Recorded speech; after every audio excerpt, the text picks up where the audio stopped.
I'm very pleased and honored to introduce to you Joseph Gitler. Joseph founded a small little organization back in 2003 in a one-man show where he was picking up food from catering halls and delivering it to those in need. Today, that one-man show is now Leket, the National Food Bank of Israel.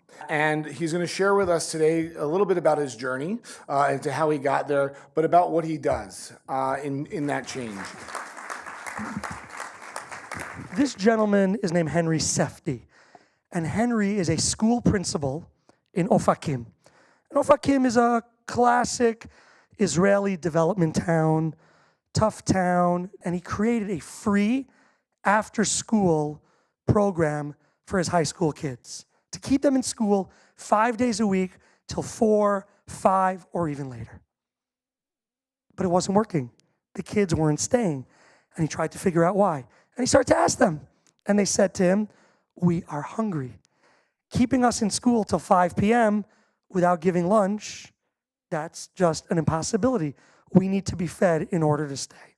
Pretty much every kid in the school needed assistance, and Henry was very adamant that if we didn't help, these kids were really at risk of not being able to succeed in life. That project now is in 8 schools in Israel, and we have about another 15 schools that we've located that we hope to make a reality as well. We have the Food Security Index, and that basically says what percentage of the population is food secure. We call it nutritional insecurity. And that means people having to make really difficult choices, right, wrong, that doesn't even, very difficult choices with their limited means. Israelis are spending about 16% of their household expenditures on food. 2 summers ago in Israel, tomato prices spiked. And that became a national issue in Israel. So on the one hand, that's sad because tomato prices were expensive and it's a staple.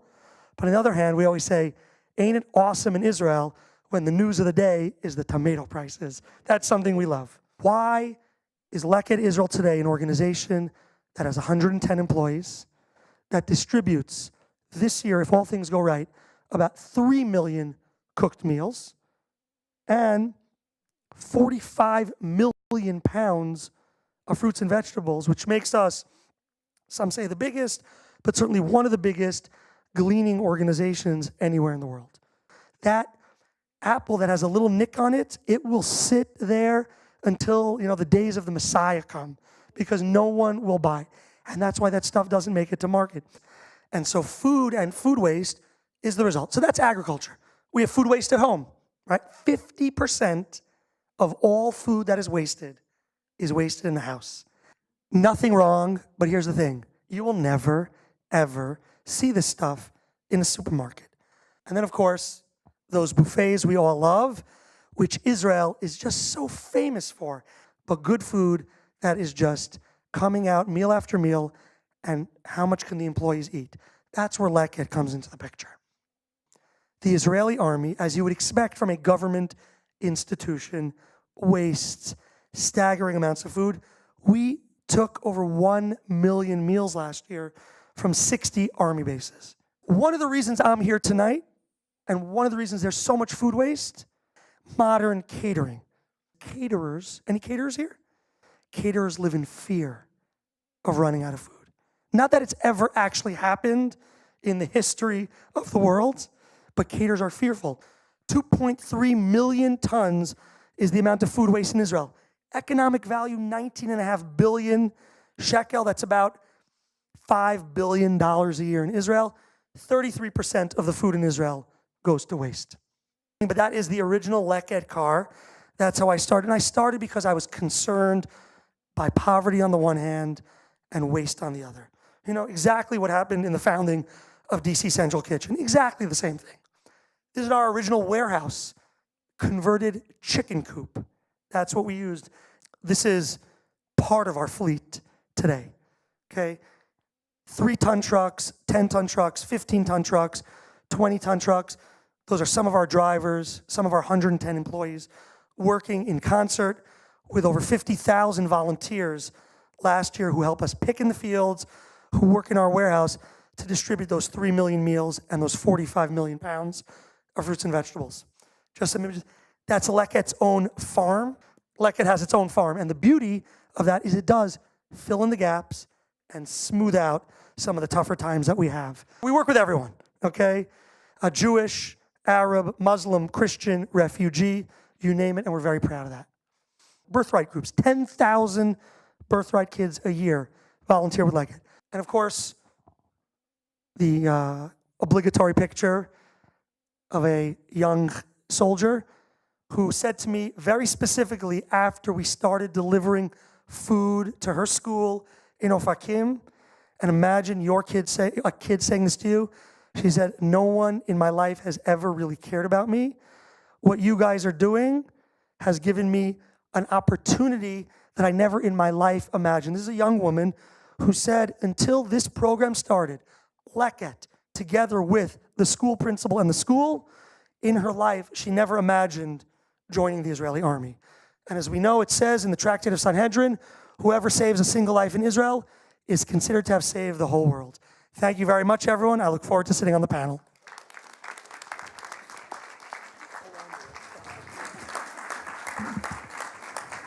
We'll never feed our way out of hunger. Hunger is a much deeper problem, and it's a symptom of a much greater problem, that being one of meaningful jobs and employment.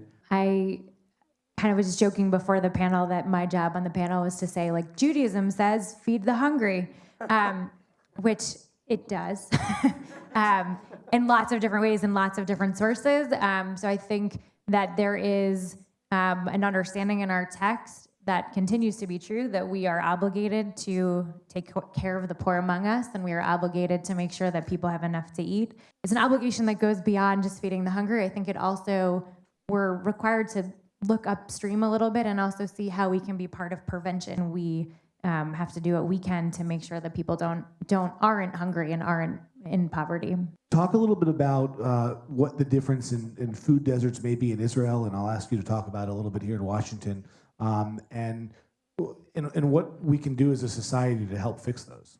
I think the term food desert is very valid, but I think we have to look at an opportunity desert, and that's really what we're talking about. Folks in those communities need those stores and are willing to go to those stores, but it's getting the corporate folks to understand and to realize that these are thriving neighborhoods. I don't think anyone who's ever been to Israel has ever felt that there's anywhere in the country where they can't get any type of fruit or vegetable that's in season. The goods are there, the produce is there. The issue can be one of affordability and education, teaching people to use their limited resources to buy fruits and vegetables as opposed to some of the junk that people are buying. So in Israel, we don't have this issue, but and I think that's also partially why Leket has focused its energies on fruits and vegetables. There is just so much available there for the taking. We are trying to insert a moral voice into an economic conversation. And so when we talk about sort of what are the priorities, both in terms of where are we doing philanthropy, what organizations are we supporting, and also, what are we lobbying for, advocating for, from our government. Many people are moved by an economic system in which they benefit the most, and to be able to say, I speak with a moral voice that guides me and that tells me that actually my obligation is beyond myself or beyond my own personal community is, I think, profoundly counterculture, and why I think Jewish organizations play such a key role in helping to elevate these issues, make sure both in terms of the work that we're doing and also in terms of the advocacy work that we're doing. We are just one piece of a much greater puzzle. We're a big piece. We're providing a lot of food, but there are a whole lot of other things that have to happen to really solve this issue. How do we become more involved, both from a Jewish perspective, both from just a societal perspective, and how does the individual make a difference? I do actually think everyone in this particular issue of, let's call it food waste, if I may, we all have a role to play. And I've said it in every single school kid asked me about this over the last few days. What can we do? How can we help? One of the things I say is, there's no more, I don't like leftovers, just as an example, right? That's just being responsible. Thinking about what we purchase, cooking only what we need. These are all values. The name of our organization is Leket. Leket's a biblical term, means gleaning. That's what it means. The same goes for another commandment that seems to have been forgotten, called Bal Tashchit, which means not wasting. Okay? So, the Jewish people are commanded very clearly to not waste. A really important thing is we have to think beyond the food drive. We have to think beyond the can drive. We have to think beyond that. And again, get back to that root cause. We all have skills that we can use every day with different organizations to help bring people out of poverty. And when your organization, whoever that is or whoever you work for, wants to have the can drive, maybe you say, hang on a second, maybe we want to have a literacy drive. Maybe we want to go talk to that church down the street that actually is doing direct service with folks and see how we can help literacy. How can we use the personal skills that all of us have, help people liberate themselves from poverty? I was wondering if you do any educational programs for schools in Israel? Where we try to educate kids is when we get them to volunteer. And because then they're captives. And if they want to volunteer, they got to spend 10 minutes, because doesn't have to be hours to talk to them. And so tens of thousands of kids come through every year volunteering with Leket, and that's how we teach them more about that kind of work. We found a huge amount of food waste happens at schools. And it's because children haven't been exposed to these fruits, vegetables, mostly fruits and vegetables. So we have two programs that we're working with the kids in the schools. The first intervention is getting the kids to be involved in the menuing of an item. So we do something called Fresh Feature Friday, where we'll take a food that we know is getting wasted a lot, cook it 3 different ways, let the kids vote on the way that they like it the best. And we found that, and then we put it on the menu the following month, and our consumption is through the roof because they were exposed to it, they voted on it, and they took ownership of it.